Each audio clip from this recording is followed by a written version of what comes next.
नमस्कार, बहुत स्वागत है आप सभी का। आप सभी देख रहे हैं एनएमएफ न्यूज का खास कार्यक्रम ग्लोबल चश्मा और मैं हूं आपके साथ चेतन पाठक। आज की चर्चा जो होने वाली है उसके लिए हमारे साथ दो खास मेहमान जुड़े हुए हैं। सबसे पहले जल्दी से आप सभी से उन्हें मिलवाएंगे। हमारे साथ निपुण जी हैं, शिक्षाविद, लेखक और विदेश मामलों के जानकार। बहुत स्वागत है निपुण जी। हमारे साथ डॉक्टर जेके बंसल साहब भी हैं, डिफेंस एक्सपर्ट हैं। बहुत स्वागत है बंसल साहब आपका भी एनएमएफ न्यूज पर और हमारे खास कार्यक्रम ग्लोबल चश्मा में। आज हम बात करेंगे जो जर्मन चांसलर ओलाफ स्कूल्स नई दिल्ली आए हुए हैं और भारत आने पर उन्होंने प्रधानमंत्री नरेंद्र मोदी से खास मुलाकात की है। यह दौरा इसलिए भी अहम माना जा रहा है क्योंकि जर्मनी और भारत के जो रिश्ते हैं वो काफी समय से बहुत अच्छे रहे हैं और जो बयान उनके इस वक्त सामने आए जब वो भारत आए हैं और एक पोस्ट भी उन्होंने किया कि हम एक अच्छा सहयोगी और एक अच्छा दोस्त जो है वो कहीं ना कहीं ढूंढते हैं भारत में और ये भारत और जर्मनी का एक अच्छा रिश्ता है। इस तरीके का एक उन्होंने पोस्ट यहां पर किया और साथ ही अब इससे कई सारे सवाल खड़े हो जाते हैं। क्या रूस को पछाड़कर भारत के बहुत ज्यादा करीब जर्मन आना चाहता है क्योंकि अपनी पनडुब्बियां हों, अपने हथियार हों, वो भारत तक सीधे पहुंचाना चाहता है। हालांकि चीन से रिश्ते उसके अच्छे हैं, चीन में ज्यादा उसने निवेश किया हुआ है भारत से ज्यादा, लेकिन फिर भी उस क्षेत्र में उसको दिक्कतें हो रही हैं और उस क्षेत्र से निपटने के लिए भारत उसका अच्छा सहयोगी हो सकता है। क्या जर्मन ये भी सोच रहा है? इस मुद्दे पर हम बात करने वाले हैं। निपुण जी, आपसे शुरुआत करेंगे। क्या आपकी टिप्पणी है, क्या कहेंगे इस दौरे को लेकर और क्या चल रहा है जर्मनी के दिल में? देखिए, मुझे अब जो लगता है कि जो चीन पर निर्भरता है जर्मनी की, वो चीन पर भी निर्भरता को समाप्त करना चाहता है, खत्म करना चाहता है। और चीन में जो उसने निवेश किए हैं उन इन्वेस्टमेंट को वहां से हटाकर वो भारत में इन्वेस्टमेंट करने का इच्छुक है। इसका रीजन क्या है? रीजन बता देता हूँ। वो 3 दिन की हमारे यहाँ पे यात्रा में है चांसलर साहब। और जो चांसलर होते हैं वहाँ पर पीएम जैसा ही, वहाँ पे चांसलर बोलते हैं जर्मनी में, लेकिन वो पीएम जैसी ही शक्ति है। पूरी पावर जो है वहाँ पर एग्जीक्यूटिव हेड वही होते हैं, यानी कि पूरा सरकार का कंट्रोल करते हैं, नियंत्रण करते हैं, हेड ऑफ गवर्नमेंट। वो गोवा जाने वाले हैं और गोवा में कहाँ पे जाने वाले हैं? वास्को डी गामा जो एक क्षेत्र है गोवा में, वहाँ पर वो जाएंगे जहाँ पर जर्मन की 2 नेवल जो शिप्स हैं वो वहाँ पर खड़ी हैं। ये वो नेवल शिप है जो अभी अभी 22 साल के बाद चाइना और ताइवान के रीजन से सफर करके आई है। यानी कि जर्मन ने 22 साल के बाद चीन को सीधा चुनौती दी है। और सीधा चुनौती कौन सी एरिया से? जहां पर चीन ये कहता है कि ये पूरा का पूरा रीजन मेरा है। जर्मन वहां पे चैलेंज करके आए और चैलेंज करके आके वो गोवा में समय शिप खड़ी है। उस शिप के पास जाकर केवल फोटो खिंचवाने के लिए चांसलर साहब जाने वाले हैं। तो आप इस बात को समझ सकते हैं कि ये जो देखिए आईआर जब हम अंतर्राष्ट्रीय संबंधों की बात करते हैं तो अंतर्राष्ट्रीय संबंधों में वक्तव्य मायने करते हैं और जो नेता है, नेता के द्वारा जो भी एक्शंस लिए जा रहे हैं, जो वो बोल रहे हैं, कर रहे हैं, ये सब कुछ मायने करता है। अब आप कहेंगे सर चीन पर ऐसी निर्भरता क्यों कम करना चाहता है? देखिए, चीन ने जिस प्रकार से सप्लाई चेन पर कंट्रोल किया है और साथ ही जो हम हिंद प्रशांत महासागर क्षेत्र की जो बात करते हैं इसके ऊपर जिस प्रकार से कंट्रोल बनाने का प्रयास किया है, तो देखिए यूरोप के जितने भी देश होंगे वो सब फ्री नेविगेशन का सपोर्ट करते हैं। फ्री नेविगेशन एक ट्रीटी की गई थी 1986 में, जो ओशन ट्रीटी इसको हम बोलते हैं। उस ट्रीटी में ये था कि फ्री नेविगेशन किया जाएगा, लेकिन चीन जो है आज उस फ्री नेविगेशन का विरोध करता है और जर्मनी के लिए सबसे बड़ी समस्या का विषय बनता है। और हालांकि अभी जो पूरी जर्मनी की कोशिश है, देखिए जर्मनी की एक बड़ी 2-3 चीज़ें बड़ी इंटरेस्टिंग है। जर्मनी ने हमको एक स्पेशल स्टेटस भी दिया है और ये स्पेशल स्टेटस का मतलब ये है कि जो उसकी बहुत सेंसिटिव टेक्नोलॉजी है जिसको वो बहुत ही कम देशों को देता है, अब उसने कहा है कि हम वो सारी टेक्नोलॉजी भारत को देंगे, भारत के साथ डील करेंगे। तो ये दिखाता है, जो हमारे पीएम मोदी ने बोला भी है, कि ये दोनों देशों के बीच में जो रक्षात्मक सहयोग बढ़ रहा है ये आपसी विश्वास का प्रतीक है। अभी आधे घंटे पहले पीएम मोदी ने इस बात को बोला है। और इससे पहले देखिए जर्मनी की पार्लियामेंट के अंदर वहां पर एक व्हाइट पेपर इशू किया गया है। बंसल सर इस बात को जानते भी होंगे। व्हाइट पेपर जो होता है ये गवर्नमेंट का जो है आखिरी पेपर होता है और सबसे महत्वपूर्ण पेपर इसको माना जाता है। उसका जो टाइटिल है फोकस ऑन इंडिया। और अभी मैं उनकी वेबसाइट पर उसको पूरा पढ़ रहा था, करीब 25-23 पेज का उन्होंने डाला है व्हाइट पेपर वो, जिसमें उन्होंने क्लियरली ये बात मेंशन की है कि हम चाहते हैं कि भारत के साथ हमारे रक्षात्मक संबंध बढ़े और उसको रूस से आज़ादी मिले। मतलब उसमें ये मेंशन किया उन्होंने कि रूस से आज़ादी मिले। तो मैंने फिर वो लाइन पूरी पढ़ी, उसमें ये लिखा था कि रूस के ऊपर जो डिपेंडेंसी है भारत की वेपन को खरीदने की, सबमरीन को खरीदने की, उससे क्या मिले, फ्रीडम मिले। और अभी भारत जो है करीब 6 बिलियन अमेरिकन डॉलर का एक प्रोजेक्ट हमने बनाया है। वो प्रोजेक्ट है 75I प्रोजेक्ट। उस प्रोजेक्ट के तहत हम अपने 6 सबमरीन को डेवलप कर रहे हैं। जर्मन चाह रहे हैं कि वो जो $6 बिलियन की जो वो प्रोजेक्ट है वो हमको मिल जाए। हालांकि स्पेन भी एक ऐसा देश है जो इस प्रोजेक्ट के लिए प्रयास कर रहा है, लेकिन जर्मन इसके लिए काफी ज्यादा उत्साहित है। डिपेंड ये करता है कि स्पेन हमको ज्यादा अच्छा ऑफर देता है या हमको जर्मनी ज्यादा अच्छा ऑफर देता है।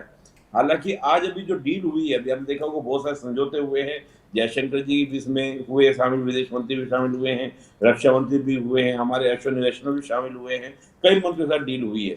उस डील में उन्होंने रक्षा का समझौता, निवेश का समझौता, और जर्मनी की कंपनियों का कहना यह है कि हम भारत के साथ में व्यापार बढ़ाना चाहते हैं। करीब 50 से 60 बिलियन तक हम अपना बिल्कुल। ट्रेड पहुंचाना चाहते हैं। जर्मनी की कंपनियों का कहना यह है। लेकिन दिक्कत यहाँ पर, थोड़ी सी दिक्कत क्या है, जो जर्मन की कंपनियों ने, आज मैं जब पढ़ रहा था उनको, तो उनका कहना यह था कि दो दिक्कतें भारत में सबसे बड़ी, एक तो टैरिफ इश्यूज हैं, और दूसरा जो ब्यूरोक्रेसी का जो हैंडल हमको देखने को मिलता है कि ये लाइसेंस, वो लाइसेंस, ये चेकिंग, वो चेकिंग, जिसको हम लोग अपनी भाषा में बोलते हैं लाल फीता शाही। यानी कि जो ब्यूरोक्रेसी का जो कंट्रोल है वो अगर फ्री भारत के अंदर हो जाए तो हमारा जो ट्रेड है वो काफी ज्यादा इंडिया के साथ इंक्रीज हो जाएगा। तो ये व्हाइट पेपर इशू करना, स्पेशल स्टेटस देना, ये बिल्कुल, काफी दिखाता है बड़ी बात हो कि जाती है। बिल्कुल। जी। बंसल साहब, आपके पास मैं आना चाहूंगा। और जिस तरीके से एक तरफ जो शिखर सम्मेलन अभी ब्रिक्स का हुआ उसमें रूस हमारा इंतजार करता है, चीन से कहीं ना कहीं जो हमारा विवाद है वो एक मुद्दे पर कुछ तो सुलझता हुआ नजर आया। इधर जर्मन जो है वो ये चाहता है कि हमारे रिश्ते और ज्यादा प्रगाढ़ हों भारत से, हथियार जो हैं वो हमसे खरीदे, हम चीन से ज्यादा, क्योंकि जो नजर आ रहा है कि चीन से ज्यादा जो निवेश हमने किया हुआ है उससे निकालकर हम भारत में निवेश करें। तो भारत का कद आज कहां पर है हम सब जानते हैं। क्या कहेंगे इस पर सर? बिल्कुल ठीक कहा आपने। भारत का कद बहुत ऊंचा है, और कद ऊंचा होने के साथ साथ सबके अंदर भारत की विश्वसनीयता है। और विश्वसनीयता एक बहुत बड़ी चीज होती है। विश्वास के ऊपर दुनिया टिकी हुई है। क्योंकि अब हालांकि यहाँ पर जो चांसलर आए हैं जर्मन के, और उन्होंने बातचीत की है, और उन्होंने ये भी एक जो अभी निपुण जी कह रहे थे, स्टेटमेंट दिया है कि हम चाहते हैं सारे डिफेंस इक्विपमेंट या जो हमारे सारे वहीं से लिए जाएं जर्मनी से, और रूस को जो है फ्री कर दिया जाए। उन्होंने स्टेटमेंट तो जरूर दे दिया ये, लेकिन जो भारत जो है वो अपना एक बैलेंस बनाकर चलेगा। जो हमारा टाइम टेस्टेड पार्टनर है रशिया, उसके साथ भी हमारे संबंध बरकरार रहेंगे और वो चलते रहेंगे। चीन के साथ हमारे संबंध अच्छे हो चुके हैं, अमेरिका के साथ हमारे संबंध बढ़ रहे हैं, अभी जो आप देख रहे हैं यूरोपियन कंट्री के साथ हमारे संबंध बढ़ रहे हैं। तो उसके बहुत सारे कारण हैं। एक, भारत जो है उभरती हुई इकोनॉमी है। दूसरा जो है भारत की विश्वसनीयता है। तीसरा, भारत के संबंध सबके साथ में अच्छे हैं। भारत एक पीस की बात करता है, युद्ध में विश्वास नहीं करता। युद्ध के लिए जो हम अपने वेपन ले भी रहे हैं वो सिर्फ डिटरेंट्स हैं कि भाई, जो एक बार वो कलाम साहब ने कहा था, स्ट्रेंथ रेस्पेक्ट स्ट्रेंथ, कि अगर हम मजबूत होंगे डिफेंस के तरीके से तो दूसरे लोग भी हमारी इज्जत करेंगे, और वो कोई युद्ध नहीं होगा जब आप शक्तिशाली होते हैं। जहाँ बराबर का वो रहता है तो वो एक बैलेंस बना रहता है। जब एक जो कंट्री कमजोर हो जाता है दूसरा अटैक करने की सोचता है। तो ये सब चीज़ें देखते हुए अब ये बताइए कि सब अभी जो है उन्होंने ये भी स्टेटमेंट दिया है, प्राइम मिनिस्टर ने भी दिया है, और उन्होंने भी दिया है कि जो बातचीत के जरिए ही, जो हमारे प्राइम मिनिस्टर पहले से ही कहते रहे हैं कि हर मुद्दे का समाधान, वो मिडिल ईस्ट हो या रशिया और यूक्रेन हो, उनके बीच का ये समाधान होना चाहिए।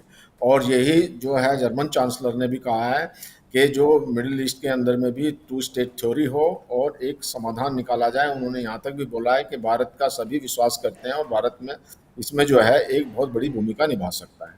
तो दूसरा जो है हमारे इनके साथ में व्यापार है। व्यापार $30 बिलियन के करीब है, और इसके साथ साथ रक्षा का भी एक हमारे साथ में उनके साथ कोलैबोरेशन है। और दूसरा है ग्रीन एनर्जी, बहुत इम्पोर्टेंट है। ग्रीन एनर्जी के बारे में भी जो वो उनके साथ हमारा एक कोऑपरेशन और है, जो हमारा एक साथ सहयोग है। और उनके उनके जो काफ़ी जो ग्रीन एनर्जी में जर्मनी काफ़ी एक्सपर्ट है हमारे, हमको कैसे करना वो भी। और एक बड़ी बात यह है कि अभी एक और जो डिक्लेयर किया है उन्होंने, जो एक स्टेटमेंट दिया है कि भारत के करीब 20,000 स्किल्ड वर्कर जाते थे जर्मनी में, जिनको 20,000 को वीसा मिलता था। अभी वो वीसा बढ़ा करके 90,000 को हो जाएगा, स्किल्ड वर्कर वहाँ पे जाएंगे। अब जैसे निपुण जी ने भी कहा कि चाइना का जो है विश्वास घटता जा रहा है, उनकी इकोनॉमी घटती जा रही है, और चाइना का जो है वो सभी कंट्रीज़ के साथ में जो साउथ ईस्ट चाइना सी है उसके अंदर में जो एक तरह की इस तरह बातें हैं, तो चाइना का विश्वास, आपने देखा होगा कुछ दिन पहले जो पूरे यूरोप ने जो इलेक्ट्रिकल व्हीकल थे चाइना के, उनके ऊपर टैरिफ बढ़ा दिया था, वो नहीं चाहते वहाँ पे आए।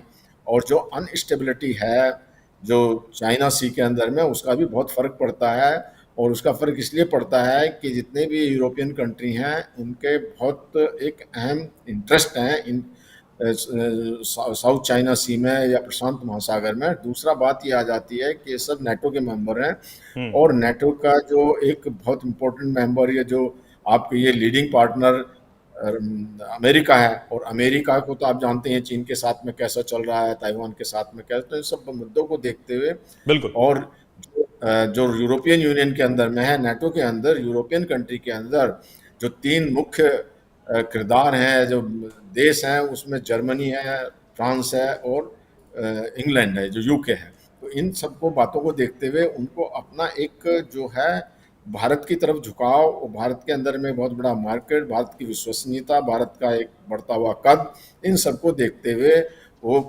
सरेआम इस बात का प्रेज करते हैं। और ये एक बहुत अच्छी पहल है कि हमारे संबंध सभी के एक साथ अच्छा संकेत है, बिल्कुल सर, बिल्कुल। लेकिन एक तरफ जिस तरीके से अभी हाल ही में जो चीन के साथ हमारा समझौता हुआ है, और उस पर भी हमने कल बात की थी, लेकिन जो भी कुछ हुआ है सकारात्मक चीजें निकलकर सामने आई हैं। मैं एक जगह पढ़ रहा था, जब जर्मन वाला हमने ये सोचा कि इस पर डिस्कशन हमारा होगा, चर्चा होगी, तो उसमें पता लगा कि साल 2022 में जर्मन का जो भारत में निवेश रहा वो 2600 करोड़ रुपए रहा, जो कि चाइना के मुकाबले महज 20% है। यानी कि चाइना में कितना बड़े स्तर पर निवेश जर्मन ने किया हुआ है, इसको दिखाता है। अब जिस तरीके से निपुण जी ने अपनी बात बताते हुए कहा कि एक संकेत कहीं ना कहीं मिल रहा है कि चाइना सी में जो डिस्टरबेंस जर्मन को लग रही है, वो वहां से निकालकर, चाइना से निकालकर भारत में निवेश करने के लिए पहल बढ़ा रहा है, क्योंकि भारत एक बड़ा मार्केट है, ये सब जानते हैं। चीन को भी बहुत फायदा होता है अपनी चीजों को लेकर। तो क्या अगर जर्मन ऐसा करता है, भारत की तरफ रुख और ज्यादा करता है अपना, और ज्यादा रिश्ते प्रगाढ़ करता है, तो चीन को तो मिर्ची लग जाएगी दोबारा? देखिए, इंटरनेशनल अफेयर्स में किसी की कोई चिंता नहीं, सब देश अपने अपने इंटरेस्ट को देखते हैं, और इसमें मिर्ची लगने की कोई बात भी नहीं है। उनको ये देखना पड़ेगा, अपने आप में इंट्रोस्पेक्शन करना पड़ेगा कि वो कर क्या रहे हैं। उनकी विश्वसनीयता घटती जा रही है। 2020 के बाद में, जब से वुहान वायरस हुआ, उसके बाद में वहाँ से बहुत सारी कंपनी वहाँ से भाग रही हैं। और जो एक चाइना का एटीट्यूड रहता है कि उनकी अपना ज़्यादा सेल्फिश इंटरेस्ट रहता है, वो अपने को ज़्यादा सोचते हैं, जबकि भारत एक बैलेंस बना कर चलता है, अपने के लिए भी देखता है और जो दूसरे देश के लिए उनके भी देखता है। तो अब इसमें मिर्ची लगने ना लगने की तो कोई बात ही नहीं है। और कोई इसमें अभी भारत और जो कोई भी किसी तरह के गठबंधन में, क्वाड के अंदर में भारत है, तो वो ये नहीं कहता कि भाई हम एंटी चाइना है या हमारा क्वाड के साथ में व्यापार है। हम कोई इसका जो उसमें चाहे आप जापान, ऑस्ट्रेलिया, भारत और जो अमेरिका हैं, तो ऐसा कुछ नहीं देखते। अभी ब्रिक्स सम्मेलन में भी भारत ने ऐसा कोई स्टेटमेंट नहीं दिया कि ये एंटी वेस्ट है ये प्रोग्राम, ये एक कॉपरेशन है, कोऑर्डिनेशन है। भारत ने यहाँ तक भी बोला कि हम जो इसको ब्रिक्स है, कोई इंटरनेशनल ऑर्गेनाइजेशन को नहीं रिप्लेस करने जा रहे हैं। इंटरनेशनल ऑर्गेनाइजेशन है जैसे यूएन है या बहुत सारी जो अंतर्राष्ट्रीय जो ऑर्गेनाइजेशन है, उनमें हम एक रिफॉर्म चाहते हैं। तो कहने का मतलब यह है कि जो एक, मैं पहले भी कहा हूँ, एक विश्वसनीयता और एक बैलेंस बनाकर सबका हित देखते हुए जब कोई इंसान हो, कंट्री हो, कम्युनिटी हो, कोई भी जब बात करता है तो उसकी बात में सब इंटरेस्ट लेते हैं और सब उसकी बात को ध्यान से सुनते हैं, उसके साथ सब अपने संबंध बढ़ाने चाहते हैं। बिल्कुल बिल्कुल जब निपुण आदमी जी। ये देखता है कि जी मैं अपना इंटरेस्ट देखूं, दूसरे का इंटरेस्ट ना देखूं, आदमी वो हम्म। कंट्री हो, तो उस तरफ से लोग कतराते हैं। वही हाल हो रहा है। भारत जो है उसका विश्वसनीयता सब पे है, भारत के ऊपर में विश्वसनीयता है। जी। बिल्कुल। निपुण जी क्या कहेंगे इस पर, क्योंकि चाइना वाला जो मुद्दा रहा और चाइना के जो हालात हमेशा रहे हैं, हालांकि उसने इस बार रिश्ते सुधारने की पहल तो की है, कोशिश तो की, और आप जिस तरीके से कल हमें बता भी रहे थे, समझा रहे थे कि हम, भारत जो है वो ईगो नहीं रखता, ईगो क्लैश नहीं रखता, इसलिए हमने सामने से जाकर बात की और कहीं ना कहीं इस बात का समझौता हुआ भी पूर्वी लद्दाख वाले मामले में। लेकिन अब ये जो आपने संकेत देने की बात कही है कि ये संकेत मिल रहे हैं जर्मन की तरफ से, तो यही मेरा सवाल रहेगा कि चीन को दिक्कत होगी? देखिए, चीन को दिक्कत तो बहुत पहले से और आगे भी होगी। बंसल सर जो है बच रहे थे उस बात से कहते हुए, लेकिन मैं साफ कहूंगा ये कंपटीशन है और प्रतिस्पर्धा होती है देशों के बीच में भी। हाँ। जैसे हम लोगों के बीच में, ऐसे देशों के बीच में। और अंतर्राष्ट्रीय संबंधों में नेचुरल है। विवाद इस बात का है कि जो पूरा पूरा विवाद है वो इसी बात का रहता है कि हु इज द सुपीरियर, कि सुपीरियर कौन है। हमारे साथ ये समस्या नहीं है, चीन के साथ दिक्कत ये है। देखिए, भारत के बारे में जब मैं बोलता हूँ तो मैं बोलता हूँ हमेशा कि भारत का जो एक कॉन्सेप्ट है वो है एक पीस माइंडेड कंट्री। यानी कि हमारा जो देश का एक नेचर जो पूरे विश्व के सामने है। और चेतन जी, आप भी देखिए, आपको किसी से दोस्ती करनी हो तो एक अग्रेसिव स्टैंड हमेशा रखने वाले व्यक्ति से आपको दोस्ती करते हुए कई बार संशय होता है कि मैं इससे दोस्ती करूंगा तो कहीं ऐसा ना कल कोई अग्रेसिव स्टैंड मेरे ओर ना ले ले। ये एक समस्या रहती है। और इसका एक ताजा उदाहरण ये है कि यूरोप का एक देश इटली, जो बीआरआई का पार्ट बना था, बेल्ट रोड इनिशिएटिव का पार्ट बना था, वो इटली भी क्या हो गया, बीआरआई से बाहर हो गया कि भैया सॉरी, हमें माफ कर दो। चीन का जो आप बढ़ावा देखते हैं, चीन का जो आप कहते हैं ना उछाल देखते हैं, आगे बढ़ावा जो देखते हैं, वो आप देखते हैं 1970 के बाद, जब अमेरिका से रिश्ते अच्छे होते हैं और अमेरिका निवेश करना शुरू करता है, तो ये सारे यूरोप के कंट्री क्या करते हैं, चीन में निवेश करना प्रारंभ कर देते हैं। चीन उस निवेश के लिए माहौल भी बनाता है, चाहे तो अपनी ओपन इकोनॉमी करता है, साथ ही अपनी लेबर को स्किल्ड करता है और अपना इंफ्रास्ट्रक्चर तैयार करता है। ये सारे काम आज भारत ऑलरेडी कर रहा है। दूसरा क्या था, चीन अपने आप को पहले आप देखें 2010 तक अपने आप को सॉफ्ट पावर की तरह लेके चलता था, यानी कि पीस माइंडेड। कल भी आपने देखा होगा जब हमारी मुलाकात हुई, प्रधानमंत्री मोदी जी की मुलाकात हुई जो चीन के प्रेसिडेंट हैं शी जिनपिंग के साथ में, आपने कभी देखा उनके चेहरे पे, कभी आपने चीन के प्रेसिडेंट को कभी देखा? और सीरियस मतलब कभी, मैं कहता हूँ कि एक्सेप्शनल कोई केस होगा कि उनके चेहरे पे आपको बहुत हंसता हुआ चेहरा या बहुत गुस्से वाला चेहरा, एक गंभीर सा एक जैसा उनका फेस रहता है। That is the diplomacy of the China, कि उनके अंदर क्या है पता कोई नहीं लगा पाता। और दूसरा क्या है कि डेमोक्रेसी नहीं है, इंडिपेंडेंट मीडिया नहीं है, कोई पार्टी भी दूसरी नहीं है। चीन के अंदर क्या चल रहा होता है, ये सबसे बड़ी समस्या हर देश के लिए होती है। जब PM Modi make in India को लॉन्च करते हैं, और मेक इन इंडिया को लॉन्च करते कहते हैं कि आप आओ मेरे देश में और पूरे दुनिया में जो आपको नहीं मिलेगा जो हमारे पास है, हम आपको सबसे ज्यादा बेनिफिट देंगे। लोगों ने पूछा क्या है आपके पास, पीएम मोदी ने कहा हमारे पास है 3D। 3D मतलब democracy, demography and demand. Democracy is a very major चीज। इसमें क्या होता है कि लोगों को पता होता है कि क्या डील हो रही है, क्या बात हो रही है, किससे बात हो रही है, किससे बात नहीं हो रही है, उसमें क्या ट्रांसपेरेंसी है, क्या नहीं है। हमारी सब चीजें क्या एकदम ट्रांसपेरेंट है, गुड गवर्नेंस है, तो सबको पता चल जाएगा कि भारत की आने वाली योजनाएं क्या हैं। डेमो जो बात चीन ने दिखाई अपनी डेमोग्राफी, आज उसकी पूरी आबादी क्या बुजुर्गों बुढ़ापे की ओर बढ़ रही है। हमारी युवा आबादी है, स्किल की दिक्कत थी, हमने काम किया। इंफ्रास्ट्रक्चर की दिक्कत थी, उस पर काम कर रहे हैं ऑलरेडी, और डिमांड तो ऑलरेडी है। आज 145 करोड़ के हमें, वो 141 करोड़ के हैं। तो कई सारे मामले हैं। और मैं फिर भी कहूंगा कि चीन का जो अग्रेसिव स्टैंड शुरू हुआ 2020 से आसपास, आप देखेंगे जिस प्रकार से उसने एग्रेशन दिखाया साउथ चाइना सी में, इन बातों का ये नहीं कि ताइवान पर असर पड़ता है, इस बात का असर ऑस्ट्रेलिया के ऊपर भी है, इस बात का असर यूरोप के देशों पर भी है कि जो अग्रेसिव स्टैंड वो यहाँ दिखा सकता है, कल को वो आकर मेडिटेरियन सी में भी दिखा सकता है। तो इन बातों का अंतर्राष्ट्रीय संबंधों पर बहुत छोटी बातों का, जैसे हमने सिक्किम को मिलाया भारत में अपने अंदर 1975 में, तो ये सारे नेबर कंट्रीज को चाइना पाकिस्तान कहने लगे सुनो नेपाल भूटान अगला नंबर तुम्हारा, तुमको मिलाएगा भारत। बिल्कुल। और एक ह्यूमन बढ़ाना शुरू कर दिया। ये सारे नेपाल भूटान जो थे ये सब चीन से नजदीक बढ़ाना शुरू कर दी 75 के बाद। तो क्या होता है कि आईआर में बहुत सावधानी से डिप्लोमेसी चलाई जाती है और बहुत ही सावधानी से आपको चला जाता है। बिल्कुल बिल्कुल। चीन की ताकत के इजाफे से क्या हुआ कि चीन चाहता है कि मैं शो करूं पावर का, और पावर की शो करके मैं दुनिया को कहूं कि I am the boss of the world, ये बात मानने को तैयार अमेरिका की तो हो गई दुनिया। क्यों? अमेरिका डेमोक्रेसी है। मान लीजिए डोनाल्ड ट्रंप पसंद नहीं थे, बाइडेन साहब पसंद नहीं है, दूसरे बंदे आएंगे, 4 साल तक देश वेट कर देते हैं। चीन में मुमकिन नहीं है, लेकिन ये जो है ये चीन में मुमकिन नहीं है। ठीक है, अब बंदल साहब मेरा आखिरी सवाल आपसे होगा कि जिस तरीके से भारत की जो कूटनीति रही है, चाहे वो हमारी चाइना के साथ कूटनीति रही हो और उसमें हमने सफलता हासिल की है, जिस कूटनीति के साथ हम चलते हैं, और आपने इससे पहले जिक्र भी किया हम युद्ध नहीं चाहते, हम ये नहीं कहते हैं कि हम युद्ध करना चाहते हैं, और आपने रिस्पेक्ट स्ट्रेंथ की बात की कि हम अगर मजबूत हैं और सामने वाला अगर हमारा जैसा और अगर हम मजबूत रहेंगे तो हमारी रिस्पेक्ट करेगा, हम भी उसकी रिस्पेक्ट करना जानते हैं। और यही प्रधानमंत्री ने ब्रिक्स शिखर सम्मेलन में चाइना से जब 1-to-1 बात हो रही थी तब भी उन्होंने कहा कि म्यूचुअल रिस्पेक्ट, म्यूचुअल ट्रस्ट और म्यूचुअल सेंसिटिविटी, कि अगर हम सम्मान बॉर्डर पर एक दूसरे का करते हैं तो हम आगे बढ़ सकते हैं। ये बहुत जरूरी हो जाता है, तनाव रखने से कुछ नहीं होगा। इस कूटनीति के पीछे सर वजह क्या समझते हैं आप, क्या वजह समझते हैं कि फॉरेन पॉलिसी पिछले कुछ सालों में किस तरीके से उसमें बदलाव हुआ है और कितना अच्छा बदलाव हुआ है? बहुत अच्छा बदलाव हुआ है। हमारे फॉरेन मिनिस्टर बहुत सुलझे हुए हैं। और दूसरा, जो प्राइम मिनिस्टर ने बहुत पहले ये कहा था कि ना हम आंख झुकाकर बात करेंगे, ना हम आंख उठाकर बात करेंगे, हम आंख मिलाकर बात करेंगे। कहने का मतलब ये है इक्वल टर्म पे हम बात करेंगे।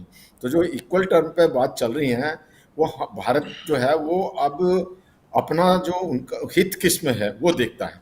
जैसे अभी एक एग्जाम्पल मैं आपको ये देता हूँ, जब ये रूस यूक्रेन युद्ध शुरू हुआ तो उस समय भारत को जो ऑयल है वो रशिया ने चीप रेट पे दिया, तो भारत ने उनसे खरीदा। प्रेशर आया बहुत यूएस का और जो वेस्टर्न कंट्रीज का, आगे आप वहाँ से मत खरीदो, लेकिन उन्होंने कहा नहीं हम तो उसको खरीदेंगे, हमारा इसमें हित है। तो उसका बात नहीं, फिर भी उनको इस बात को मानना पड़ा कि हाँ जी ठीक है। तो वो भारत से रिश्ते अभी कोई भी खराब नहीं करना चाहता, ना ही यूएस ने उसके लिए कहा, भारत की बात को मानना पड़ा। तो इसलिए भारत एक बैलेंस बना करके करता है। और वो बात सबसे बड़ी ये है कि हम अपने हित को देख रहे हैं, न कि हम किसी के साथ में कोई अलायंस करके दूसरे को नुकसान पहुंचा रहे हैं। अभी मान लिया जैसे कई बार दिल उनके मन में आता है, या यूक्रेन के मन में आया कि प्राइम मिनिस्टर रशिया चले गए तो फिर यूक्रेन भी गए। तो यूक्रेन उनको प्राइम मिनिस्टर ने या भारत ये चाहता है कि युद्ध बंद हो। ऐसा किसी को भड़काने वाली बात है, कोई साइड लेने वाली बात नहीं करता है। इसी प्रकार से अभी जब अटैक हुआ इजराइल के ऊपर में उस टेररिस्ट का, तो भारत ने कंडम किया कि ये गलत बात है, नहीं होना चाहिए। जब मासूमों की जान जा रही है तब भारत ये भी कहता है कि मासूमों की जान नहीं जानी चाहिए। और जहाँ किसी को मानव सहायता की आवश्यकता होती है तो भारत बहुत आगे बढ़ करके मानव सहायता भी करता है। तो अब ये एक बात सबके समझ में आ गई है कि एक जो होता है कोई जो जिसके ऊपर विश्वास किया जा सकता है, जो सबको बराबर देख करके चलता है, वो एक भारत है। और भारत वसुधैव कुटुंबकम की बात करता है, सर्व शांति की बात करता है, बुद्ध का देश है, योगा पूरे वर्ल्ड ने एक्सेप्ट किया है। ये भारत की जो फिलोसफी है वो अब सबको समझ में आने लगी है कि भाई पीस शांति की बात है। उसमें ये नहीं है कि आप जो चाइना वो नहीं अपना चाहता है, निपुण जी भी कह चुके हैं इस बात को कि हाँ उनकी दूसरी नीति रहती है, एक जो ट्रांसपेरेंट नहीं है। भारत के अंदर ट्रांसपेरेंसी है, सबसे बड़ी डेमोक्रेसी है और वर्ल्ड की सबसे ज़्यादा पॉपुलेशन है, यंग पॉपुलेशन है। तो भारत में सब भविष्य देखते हैं, मार्केट देखते हैं और भारत की बढ़ती हुई इकोनॉमी को देखते हैं, भारत के एटीट्यूड को देखते हैं, भारत की जो एक डिप्लोमेसी है उसको देखते हैं कि भारत जो है स्पीड को स्पीड कहता है। अभी भारत ने ये जो कहा, ये जो यूक्रेन युद्ध में रशिया को और प्रेसिडेंट पुतिन को पहले ही कह दिया था कि युद्ध का समय नहीं है, बात डिप्लोमेसी और डायलॉग से उसको सुलझाया जाए। तो वो उसको भी पूरे जो वेस्टर्न वर्ल्ड ने भी उसको सराहा और सारा वेस्टर्न मीडिया में भी उसको सराहा। तो यही सब कारण है कि जिसकी वजह से भारत की सांख बिल्कुल है और भारत का जो सामर्थ्य है आज वो पूरी दुनिया समझ रही है। हालांकि आपने जिस तरीके का जिक्र किया कि कोई भारत से पंगा लेना नहीं चाहता, भारत से रिश्ते बिगाड़ना नहीं चाहता, लेकिन इन दिनों कनाडा की जो है वो मती मारी गई है। उम्मीद है कि आने वाले समय में कनाडा की जो मती है वो भी जागेगी, जस्टिन ट्रूडो अगर कुर्सी से जाते हैं, क्योंकि वहां पर तो विरोध हो रहा है। ठीक है, फिलहाल हम जर्मनी की बात कर रहे थे और जर्मनी का जब जिक्र आया तो काफी सारी चीजें निकलकर सामने आई और हमारे दोनों मेहमानों ने हमें बहुत अच्छे से समझाया। उम्मीद है सभी दर्शकों को जो सारी चीजें हैं वो समझ आई होंगी कि जर्मनी से हमारे रिश्ते क्या हैं, कैसे वो अब दुनिया को छोड़कर भारत की तरफ जो है वो और ज्यादा तेजी से कदम आगे बढ़ा रहा है। बहुत बहुत धन्यवाद बंसल साहब आपका हमारे साथ जुड़ने के लिए। साथ ही निपुण जी आपका भी बहुत बहुत धन्यवाद हमारे साथ जुड़ने के लिए, तमाम चीजें हमें समझाने के लिए, हमारे दर्शकों को इतनी बारीकी से सारी चीजें बताने के लिए। और आप भी जुड़े रहिए हमारे साथ ऐसी तमाम जानकारियों के लिए, खबरों के लिए देखते रहिए एनएमएफ न्यूज। नमस्कार।